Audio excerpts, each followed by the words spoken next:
프랑켄슈타인은 괴물의 이름이 아닙니다. 이 이야기는 창조한 자의 책임에 관한 비극입니다.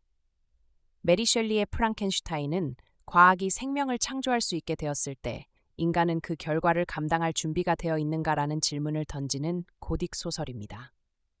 젊은 과학자 빅터 프랑켄슈타인은 생명의 비밀을 탐구하다 인공적으로 생명을 만들어내지만 그 존재의 외형에 공포를 느끼고 즉시 버려버립니다. 이 선택이 모든 비극의 시작입니다. 창조의 순간 그리고 즉각적인 포기 빅터는 죽은 육체를 조합해 새로운 생명을 탄생시키는 데 성공합니다. 그러나 그가 만든 존재가 눈을 뜨는 순간 빅터는 두려움에 도망칩니다. 괴물은 태어나는 순간부터 사랑도 보호도 받지 못한 존재가 됩니다.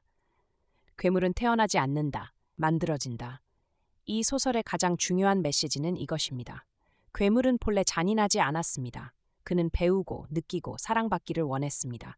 그러나 인간 사회는 그의 외형만 보고 그를 배척합니다. 폭력과 증오는 학습된 결과입니다.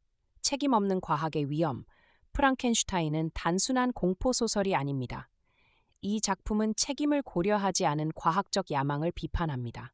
할 수 있는가? Yes 해도 되는가? 질문하지 않음. 빅터의 비극은 기술 자체보다 그 기술을 다루는 인간의 무책임에서 비롯됩니다. 고독이 만든 복수 괴물은 단 하나를 요구합니다. 나처럼 외롭지 않은 존재를 만들어달라. 이 요청이 거절되자 그의 슬픔은 분노로 변합니다.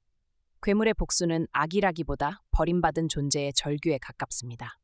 누가 진짜 괴물인가? 이 소설은 독자에게 질문을 남깁니다. 외형이 괴물을 만드는가? 행동이 괴물을 만드는가? 책임을 회피한 창조자는 괴물이 아닌가? 프랑켄슈타인은 말합니다. 진짜 공포는 괴물이 아니라 자신이 만든 결과를 외면하는 인간이라고. 이제 이 작품이 현대 과학기술, AI, 생명공학 논쟁에 왜 여전히 유효한지 살펴보겠습니다. 여러분, 만약에 200년도 더 전에 한 10대 소녀가 쓴 소설이 바로 지금 우리 시대의 가장 큰 고민에 대한 해답을 담고 있다면 어떠실 것 같으세요? 네, 바로 메리 셸리의 프랑켄슈타인 이야기입니다. 이 고전이 어떻게 인공지능과 유전자 공학 시대에 놀라운 통찰력을 주는지 지금부터 한번 제대로 뜯어보겠습니다. 요즘 우리 뭔가 만들어내는 것에 대해 불안감을 느끼잖아요? 뭐랄까, 현대판 신이 된 것 같기도 하고 또 현대판 괴물을 만들어내는 것 같기도 하고 바로 그 이야기부터 시작해 볼게요. 자, 한번 상상해 보세요.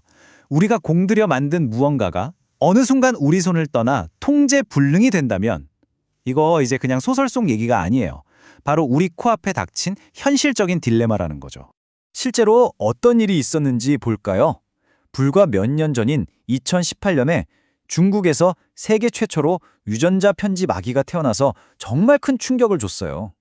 이게 뭘 의미하냐면 우리가 이제 생명의 설계도를 직접 고쳐 쓸 수 있게 됐다는 거예요. 단순히 병을 고치는 수준을 넘어서서 말 그대로 우리가 원하는 대로 아이를 디자인할 수도 있는 그런 시대의 문턱에 우리가 서 있다는 거죠. AI도 똑같아요. 요즘 생성형 AI 보면 진짜 대단하잖아요. 근데 문제가 뭐냐면 얘네가 어떻게 그런 결정을 내리는지 그 과정은 깜깜함이라는 거예요. 흔히 블랙박스라고 하죠. 그러니까 이 속을 알 수 없다는 게 결국 통제력을 잃을 수 있다는 위험으로 이어지는 거고 우리가 만든 걸 우리가 완벽하게 이해하지 못한다는 그런 근본적인 두려움을 느끼게 하는 거죠. 자, 그럼 이런 복잡한 문제들의 해답은 어디서 찾아야 할까요? 최신 기술 논문? 아니면 미래 보고서? 근데요, 정말 놀랍게도 그 힌트가 아주 오래된 과거에 숨어 있을지도 모릅니다. 사실 오래된 SF 소설들이 가끔 미래를 비추는 거울 역할을 하거든요. 최신 기술에만 익숙한 우리 눈을 잠시 가리고 무려 200년 전의 렌즈로 지금 우리를 돌아보는 거죠. 바로 이게 프랑켄슈타인이라는 소설이 가진 진짜 특별한 힘이에요. 바로 1818년 메리 셸리의 소설 프랑켄슈타인이 세상에 나온 해입니다. 근데 더 놀라운 건 뭔지 아세요? 이 엄청난 작품을 쓴 사람이 고작 18살 소녀였다는 거예요. 200년이 훌쩍 지난 지금 이 이야기가 그 어떤 최신 기술 보고서보다 더 큰 울림을 준다는 게 정말 대단하지 않나요? 자, 여러분, 프랑켄슈타인 하면 딱 떠오르는 이미지 아마 그거 맞을 거예요. 목에 나사받고 어눌하게 으아 하면서 둔하게 걷는 초록색 괴물. 근데요, 그거 다 영화가 만든 이미지고요. 원작 소설 속 피조물은 완전 딴판입니다. 말을 얼마나 유창하게 잘하는지 몰라요. 엄청 똑똑하고 처음에는 그저 인간의 따뜻한 정을 원했던 선한 존재였어요. 심지어 이름도 없었고요. 그리고 프랑켄슈타인은 괴물 이름이 아니라 그를 만든 과학자 이름인 거 이제 다들 아시죠? 바로 이 오해 속에 모든 비극의 씨앗이 담겨 있습니다. 그럼 여기서 관점을 확 비틀어 볼게요. 이 이야기의 진짜 괴물, 과연 그 피조물이었을까요? 아니면 모든 걸 시작하고 모든 걸 망쳐버린 창조주, 빅터 프랑켄슈타인. 이 사람이 진짜 괴물은 아니었을까요? 빅터가 직접 한 말을 들어보면 그의 위험한 야망이 그대로 드러나요.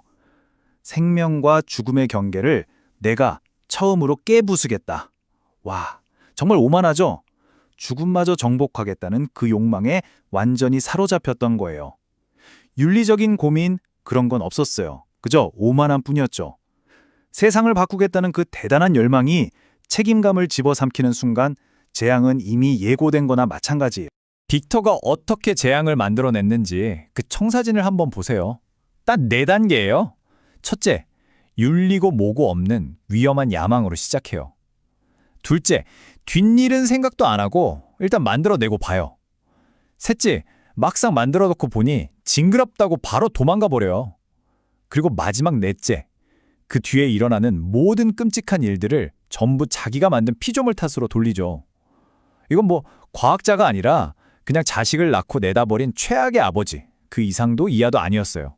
그러니까 이 소설이 진짜 하고 싶은 말은 이거예요. 빅터의 진짜 죄는 생명을 만들었다는 게 아니에요. 자기가 만든 생명을 버렸다는 거죠. 비극은 과학이 실패해서가 아니라 보살핌과 책임감이 실패했기 때문에 시작된 겁니다. 기술을 세상에 딱 내놓는다고 창조자의 역할이 끝나는 게 아니라는 것. 정말 강력한 메시지 아닌가요? 자, 그럼 이제 버림받은 피조물의 입장에서 한번 이야기를 따라가 보죠. 그 선량했던 존재는 도대체 어떻게 사회로부터 괴물이라는 끔찍한 낙인이 찍히게 된 걸까요? 이 피조물의 이야기를 이해하려면 타자화라는 개념을 좀 알아야 하는데요.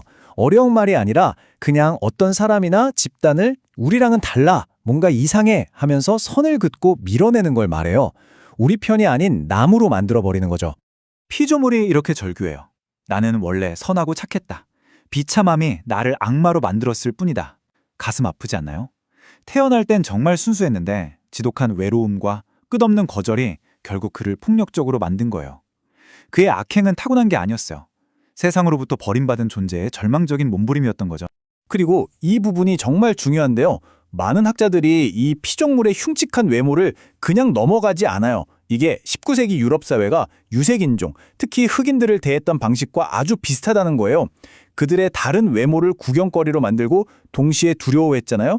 피조물의 몸이 바로 그런 인종에 대한 당시 사회의 불안감을 비추는 스크린 역할을 했다는 거죠. 우리와 다르게 생겼다는 게 곧 열등하고 위험하다는 증거가 되던 시대, 그 시대의 어두운 그림자가 이 피조물에게 그대로 드리워진 겁니다. 결국 피조물이 괴물이 된 건 그가 원래 괴물이라서가 아니었어요. 사회가 그에게 너는 괴물이다 라는 낙인을 찍어버렸기 때문이죠. 만나는 사람마다 그의 행동이 아니라 겉모습만 보고 괴물이라고 손가락질했고요. 결국 그 낙인은 현실이 되어버렸어요. 나는 어차피 괴물인가 보다 하면 또 진짜 괴물처럼 행동하게 된 거죠. 이건 피조물 개인의 실패가 아니에요. 사회 전체의 실패였던 겁니다. 자, 그럼 이제 200년 전 이야기에서 다시 지금, 여기, 우리의 현실로 돌아와 볼까요? 빅터 프랑켄슈타인의 그 끔찍한 실패가 오늘날 우리가 겪고 있는 기술적인 문제들과 어떻게 딱 맞아떨어지는지 한번 보시죠. 이 타임라인을 보면 모든 게 한눈에 들어옵니다. 1818년 소설에서 시작된 경고가 20세기 영화를 통해 대중의 머릿속에 각인되고 21세기에는 유전자 편집악이라는 현실의 문제로 터져나왔죠.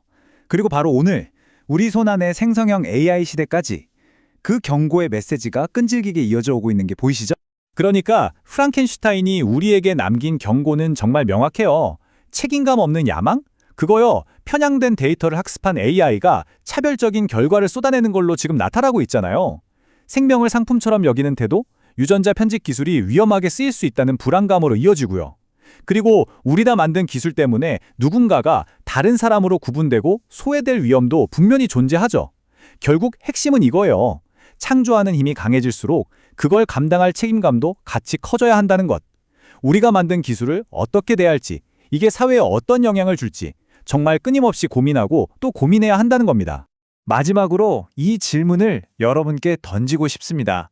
기술이 발전하면서 이제 우리 모두는 크든 작든 무언가를 만들어내는 창조자가 됐어요. 그렇다면 우리는 우리가 만들어낸 것들을 끝까지 책임질 준비가 되어 있을까요? 프랑켄슈타인의 끔찍한 비극을 다시 반복하지 않기 위해서 이건 이제 우리 모두가 함께 답을 찾아야 할 숙제입니다.